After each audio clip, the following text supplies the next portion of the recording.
Hello, Packers fans. Welcome into PackersNews.com. I'm Kassidy Hill, joined by Pete Dougherty here from Ford Field, where Pete, the Packers have done something today that they haven't done in a long time, if ever. You would have to update me on those numbers, but they have lost their fifth straight. They are 3-6 overall to a coming into a Detroit against a team that had only won one game. And on paper, it looked like a decent day. They moved the ball well on offense between the 20s. They did well on third down. This defense held the Detroit Lions offense that's been scoring 35 plus in this building to 15 points, yet they lost. At 3-6, halfway through the season, are you calling this season dead on, or is this the time of death on the Packers 2022 season? Yeah, probably. Hard not to think otherwise. The last time they lost five straight was '08. That was near the end of Rodgers' first season as their starting quarterback. I didn't look back to see when the previous time they'd lost five straight was. I find it pretty hard to believe. Maybe they did in with the year with Favre when they only won, I think, 5 games. That was probably '05, right in there. Maybe they did that season. They certainly didn't in the Mike Holmgren era. So we probably have to go back to the abysmal 1980s to find another time other than in '08 where they've lost five straight. Yeah, I don't know what you think, but I mean, it sure looks dead from here, doesn't it? It does. And I think what's so confusing is, especially when we talked to a lot of the guys in the locker room afterwards. I know you were at LaFleur and Rogers, and they seemed to have the same sense where it was just complete flabbergasted. You know, Rasul Douglas, Sammy Watkins were a couple of the guys that I talked to today, and they both just said it just doesn't make any sense. There's the players in place, should be the coaches in place. This should be a team built to win, and they're just not. Yeah, there's just of course they have issues on offense because of the new receiving core, and there's a talent deficit compared to where they have, and they're young. But But that doesn't Is Devontae Adams winning them 5 games?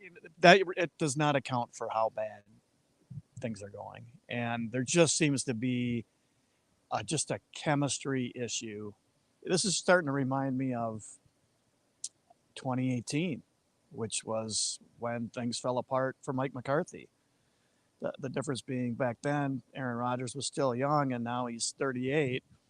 I just you wonder where this is headed. If things keep going like this, you know, they're in for a teardown.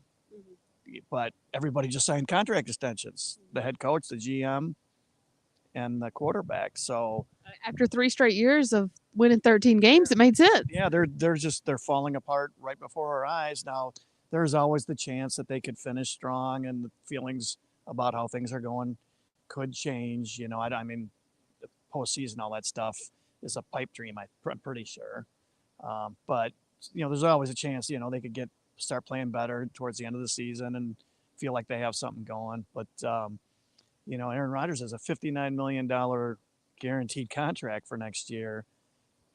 But if this is what the team's going to look like, they're not going to want to bring him back. And is he going to want to come back? But he's not going to retire with $59 million. Could any of us walk away from $59 million guaranteed? That'd be pretty tough to do. I'd let Aiden Hutchinson pick me off in the end zone all day for $59 million. It is tough. We have a ton of questions and comments coming in, so let's jump into them because they're going to take us into some of our conversations. Muhammad says, we need receivers. That's the truth. Pete, Sammy Watkins told me that after Romeo Doubs went down today, that their entire game plan essentially got put into the blender, that they had to stay in certain packages, that they were just sort of, he said, quote, we were fending for ourselves out there. You go in for this play, I got to come out for a play. Okay, then I'll go back in. And he said, guys were playing out of position. But does that not speak to this offense that it got put into a blender because your rookie receiver went down early in the game? Yeah, and then Watson left too, another rookie. But those are the guys who have to do it. And look, this happens to a fair amount of teams in the league, and you got to deal with it. And in the past, when they've run into these issues, Rodgers has carried the team more often than not. Not that he never lost, because they lost games, but he's been able to carry them through. Against a team like this, it's hard to think because Detroit didn't play that well either. it's hard to think, 3 years ago, 2 years ago, Rodgers finds a way to win this game, and just it's not there this year. He can't make the plays. He's still mobile, but he can't dominate games outside the pocket like he used to.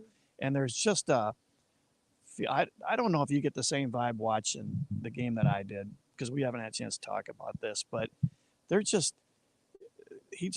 there are a lot of times where Rodgers looks borderline miserable out there. I don't know if you think that at all either, but Miserable. I would have used the word broken. Spirit, offensive game plan wise, completely broken. Yeah, I just see that guy. He just looks unhappy, and it might filter through the team. They still have flashes, and there's still moments. I think at one point we were talking about, do you put Jordan Love in? But it was still a one-score game. He had thrown Rodgers had thrown 3 interceptions, and then he throws that great ball right over here in the end zone, back across his body, makes it look easy to Lazard, and it's like, that's Aaron Rodgers. That's why he's in there. But those moments are so few and far between right now, it seems like. Yeah, there's just not that consistent moving the ball up and down the field and finishing drives. They did move it a fair amount today, but finishing drives, he basically was intercepted 3 times in the end zone. Mm-hmm. That's points off the board. Now, the one of them was a 4th down play, so it's either you score or nothing. Right. But, that's points off twice they're inside the 5 on 1st down. Once at one of those 2 at the 1, and they don't score. That's just unthinkable. And then the Tunyon one was technically not considered a red zone interception because I think they were on the 22, but he was on the goal line. Yeah, the ball was picked off right at the goal line. Right. Speaking about Romeo Doubs, while we're on this conversation, he was seen after the game on crutches and in a boot. Seems to be bad news for a guy that had a really promising rookie season so far. Yeah, and one of the reporters, I was only in LaFleur and Rodgers, asked a question to Rodgers about, because guys were walking up and hugging Gary, apparently. Mm-hmm. And he was on crutches too, I think, which suggests that maybe he's got a serious injury too. We don't have any, there were no updates on it. Rodgers said he didn't know how serious it was. But besides all the just normal bad chemistry stuff that's going on with this team, they just got wiped out by injuries too. Yeah, left and right they were losing them. Eric Stokes went down at one point. We don't know an update on him, but Jair Alexander spent a long time with Eric Stokes on the cart before the cart took Stokes off. So, and I did hear that on the TV broadcast they would not reshow the Stokes injury. They said it was too bad to reshow. So take that for what you will. Matt Floor will meet with us tomorrow, so we'll hopefully have some updates there. Brian asked, who do you blame for our bland shotgun Mike McCarthy-esque offense? So, we've asked in different ways. LaFleur's been asked what's happened to the jet sweep and all the motion in different ways. He's been asked a few times over the last couple of years.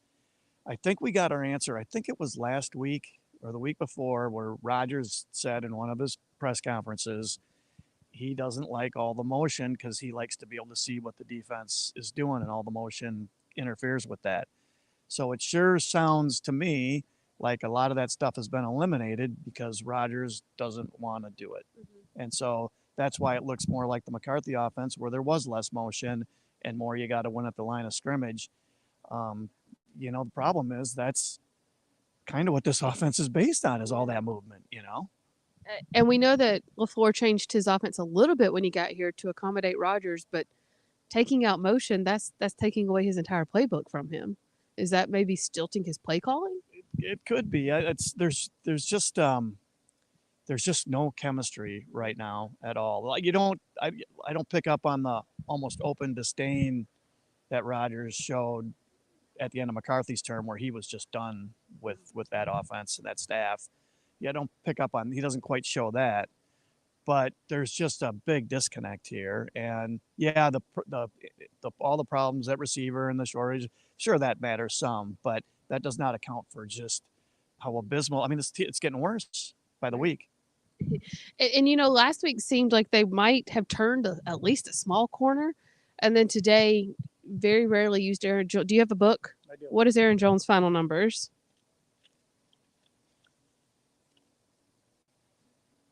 9 rushes, 25 yards. 2 catches, 20 yards. So 11 touches. 45 yards. after the performance he had last week against one of the best defenses in the NFL. Yeah, best guy in the offense, and it's part of it is they were in the fourth quarter they're behind, so they're throwing the ball more, but still they got away from it in the first quarter. They came out throwing to start the game. And granted, this is a secondary you throw against, but only if you can do it. Is that not fair to say? Yeah, and this is a team that was the 31st scoring defense in the league, and I think their defensive passer rating. We talked about this last week. That's like another. Those are the two best measures of a defense, and I think they were 30th in defensive passer rating. So this is a team that teams have just been killing week after week. These guys put up 9 points. 9 was it? 9. Yeah, 9 points. Adrian Hutchinson got the first interception of his entire career, high school, college, NFL. So kind of tells you where they're at right now. Yeah, and Rodgers underthrew that one, as he said. He underthrew it by about 5 yards when it was, a 15-yard throw? I mean, it wasn't, traveling in the air. Thank you, Will, for our water. It is very hot down here on Ford Field for whatever reason. Maybe that's the Packers coach's hot seats. Who knows? There was a question in here I wanted to go back to. Tyler asked, why did Kylan Hill only get one play? Kylan Hill's coming off a year-long ACL recovery, and so I was honestly surprised he got that one play. Yeah, so was I, and they gave it to him. Yeah, I was a little surprised by that. And he made a good cut. Yeah, and maybe they were going for the element of surprise. I don't know, but yeah, it was a good play, and especially if Jones, we don't know what his availability will be for next week, but they might need Kylan Hill. Jones, for what it's worth, I did ask him after the game about his ankle. He said that when he went to the locker room, they went to do an x-ray and that the x-ray looked fine. He wanted to go back in. He asked to go back in, and the trainers would not let him. Said that he needed to be safe, stay off of it, and he said they did make the right decision because after he sat back down on the bench for a little bit, his ankle did start to get pretty sore, and he realized he shouldn't have gone back in. It would have just made it worse. Yeah, so who knows how he'll be doing come next weekend. Mark says, Dallas, are they going to blow the doors off this team? I'm picking them. I don't know what you are, but I can assure you right now I'm picking them. I just feel like Micah Parsons and Diggs are going to have a field day. Yeah, they're and because they're a pretty talented defense. And Mike McCarthy, this is a big revenge game for him. So who knows how bad things could get around here. And I feel like the Packers have had that game circled on their calendar, so maybe it'll be a little more competitive than we're thinking it might be. This Packers defense has shown me enough over the past 2 to 3 weeks that I feel like they can at least stymie Elliott and Prescott more than they have been. Then again, if Rashawn Gary's not in there, who's to say? But let's look for a silver lining here, Pete. At least today, I was impressed with the play of Kingsley Enagbare, especially as a rookie. Did he flash at all to you? Yeah, that sack he had was at a key moment. Now, the penalty, boy, that looked pretty shaky. I mean, you got to question that. That's where The very next play after that questionable roughing the call passer was the Jair Alexander interception, and that was definitely a ball don't lie moment.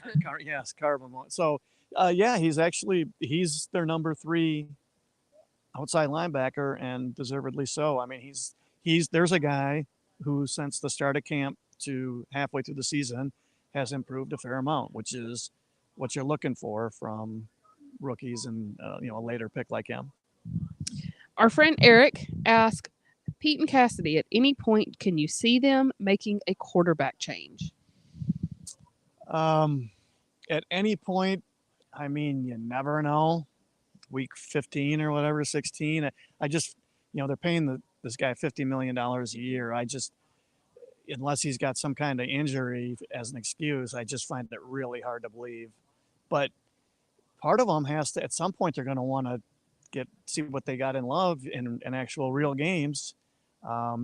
There's just this performance over the last month just brings into the possibility of all sorts of issues and just hard decisions that Rodgers and the team are going to have to make in January and February.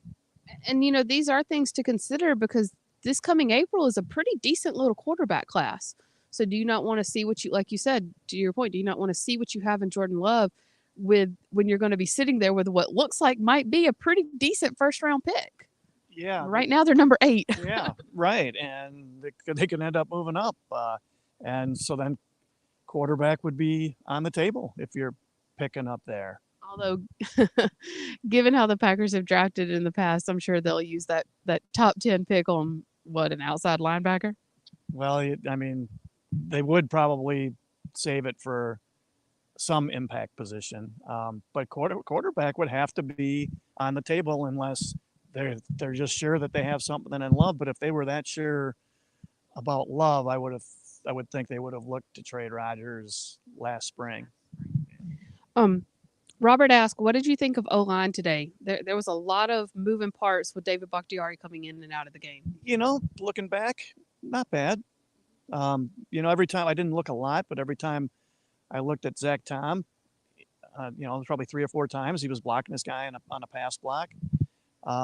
It's hard to just going off watching a game live. There's so much going on. It's hard to have a strong impression, but I didn't feel like it was a jailbreak day or anything like that. I don't know. Did you notice anything? No, I thought it was fine. I mean, he had some pressure, but he had a decent bit of time on every throw as well. Antoine with a very good question. Will Christian Watson play again this year with back-to-back weeks with concussions?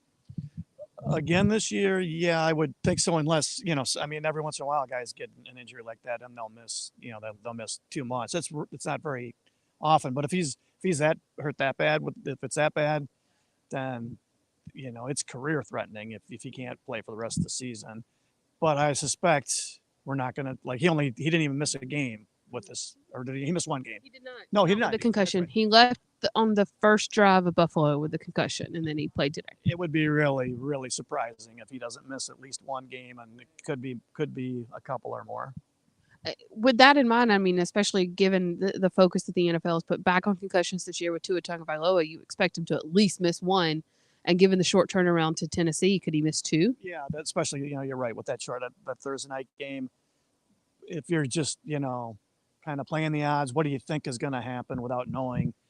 I would think he's going to miss at least 2 games. A couple more questions here. Adam asked, why does it take the Packers so long to get lined up on every play on offense? I don't know. Waiting for plays to come in. I think they get lined up. Rodgers is probably changing things, based on what he's seeing. There's probably several reasons for it. He likes to take the shot clock. He likes to run it right down to 1, because he wants to see what the defense is doing. And, I think that helps him a lot. I do wonder if every once in a while you're better off snapping it quicker, because the defense can time things off of that when you bring it right down to 0-2. Jared asked, who is going to play receiver next week with Dobbs and Watson injuries? Pete, can you play receiver? I cannot. That shot of Rodgers with the phone today that already got memed to death. One of them was him calling Jordy Nelson. Said, "Hey, Jordy, how's it going? How's the wife and kids? So listen, hear me out."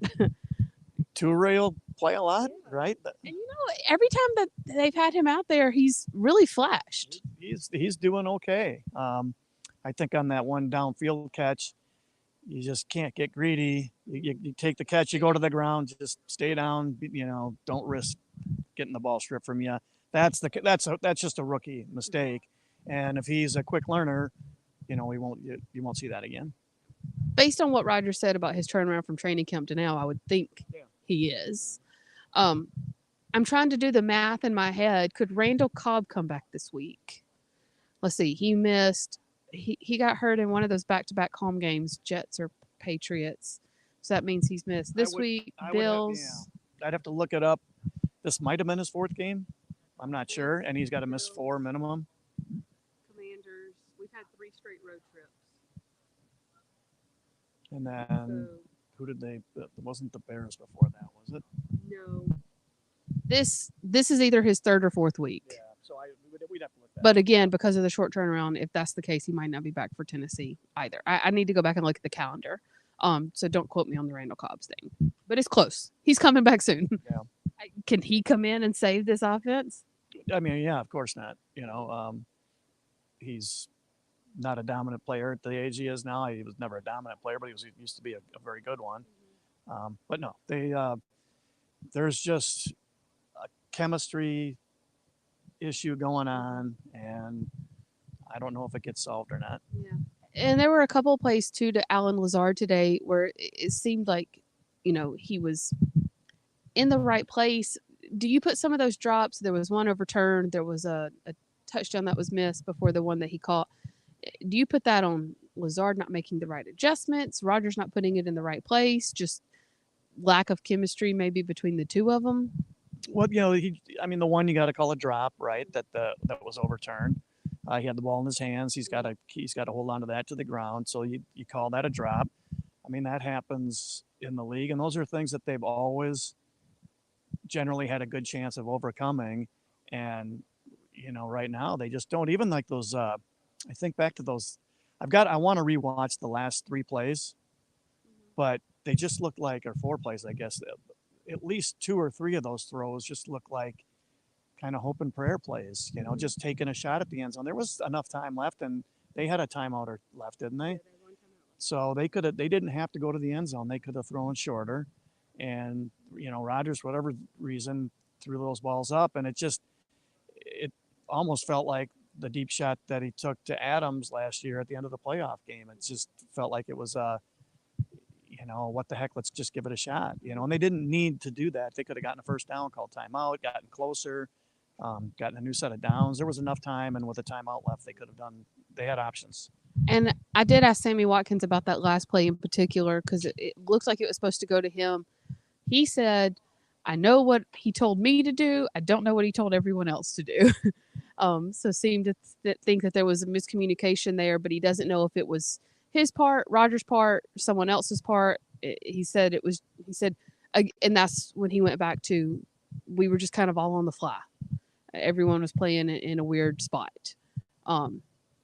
If that's the case, do you not go back to the ground? Or I guess they were what, on the 7? So yeah, they had to go in farther out than that, weren't they? 17. Yeah. So they had to go to the air then. Yeah. Well, on fourth down they did. But before that, like on second or first down, they could have run the ball, or just even just gone to underneath patterns. And Rodgers he basically went for it all on all four of the throws, if I remember right. I got to go back and look at them, but I think on all four it was either to the end zone or near. One of them was kind of a throwaway maybe, but the first one. I know you and I both are headed back up to Wright, so we're gonna wind down here. But just last question, Pete, because it's come in a lot from a lot of people asking. There are 8 games left. Are the Packers mathematically they're still in playoff contention, but are they out of playoff contention? It's yeah, I think so. I mean, you never know, but from what we've seen, things are getting worse, not better. Yeah, the season is for as far as accomplishing, getting into the playoffs, doing something of note. The season's, it's pretty much washed out. I mean, 2 months from now, maybe we're looking at this clip and laughing, thinking, "Oh my God, well, how stupid was that?" But I mean, it's just hard to see them recovering from this, especially because they've got some good teams coming up too. So I mean, I've basically, I don't know if you've written them off, but I pretty much have. Never say never, but we could say pretty dang close. Whatever happens, though, we'll be there to cover it for you all. We'll continue to have coverage here for you from Detroit, wrapping up the Packers' 5th straight loss, this one to the Detroit Lions. And then we will, like I said, meet with Matt LaFleur tomorrow, get some injury updates on a litany of guys who left Detroit hurt. Pete, thanks as always. Thanks so much, guys. We'll see you next time.